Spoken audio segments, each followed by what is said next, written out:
Warm wishes to everybody. Doctor గారు, ఇందాక మనం డిస్కస్ చేసేటప్పుడు గుండె ఆపేసి చేస్తామన్నాం కదా! చాలా మందికి ఇట్లా చేస్తున్నాము. అందరికీ బానే ఉంటుంది. దాని గురించి మీరేమైనా డీటెయిల్‌గా చెప్పగలరా? తప్పకుండా. ఈ పాయింట్ కూడా అసలు యాక్చువల్‌గా తెలుసుకోవాల్సిన విషయమే. మనం ఇందాక అనుకున్నాం చూడండి. ఒక ఓపెన్ హార్ట్ సర్జరీ అంటే రీబర్త్, న్యూ లైఫ్ అన్నమాట. ఎందుకు? గుండె ఆగిపోయినాక మళ్ళా రీస్టార్ట్ అవ్వడం. ఈ ఆపరేషన్ మనం ఎందుకు చేస్తాం అనుకున్నాము? పేషెంట్ బాగుండడం కోసం. సపోజ్ ఒక కొరోనరీ ఆర్టరీ డిసీజే వచ్చింది. హార్ట్ అటాక్ ఉంది పేషెంట్‌కి. వాళ్ళకి మందులు వాడారు. యాంజియోగ్రామ్ చేస్తే సర్జరీ చేయాలని వచ్చింది.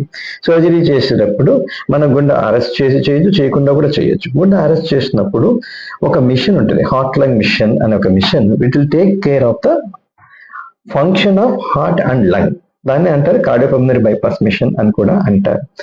గుండె ఆగినా కూడా మన బాడీలో బ్లడ్ సప్లై అంతా కూడా ఈ మిషన్ ద్వారా మనం అందిస్తుంటాం.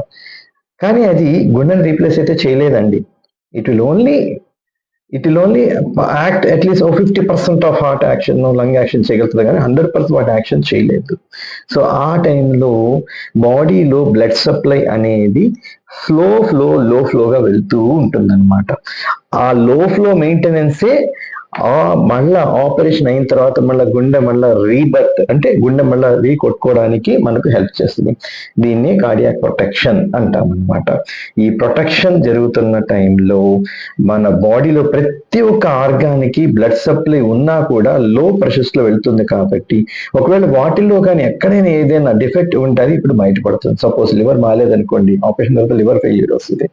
అదే కిడ్నీ బాగాలేదనుకోండి వాళ్ళకి, బ్లడ్ టెస్ట్ మామూలే ఉండొచ్చు. ఈ లో ఫ్లో సిస్టమ్ వల్ల ఆ ప్రాబ్లమ్స్ ఏదంటే ఎక్స్పోన్షియేట్ అయ్యి మనకు బయటపడుతుంటాయి అనమాట. అందుకనే సాధారణంగా ఒక గుండె ఆపరేషన్ చేసేటప్పుడు కొంతమంది కిడ్నీ ప్రాబ్లం రావచ్చు, కొంతమందికి లివర్ ప్రాబ్లం రావచ్చు, కొంతమందికి లంగ్ ప్రాబ్లం రావచ్చు. బట్ అవి వస్తాయని మనకు తెలుసు కాబట్టి మనం ఏం చేస్తాం, దానికి తగు జాగ్రత్తలు తీసుకొని ఆపరేషన్ చేస్తాం కాబట్టి ఈ కాంప్లికేషన్స్ అనేది రోజు రోజుకు తగ్గుతూ వస్తున్నాయి. ఇప్పుడు కూడా మనం explain little bit very rare, around 0.1 to 0.02% complications అని చెప్తుంటాం. సర్వే జనా సుఖినో భవంతు.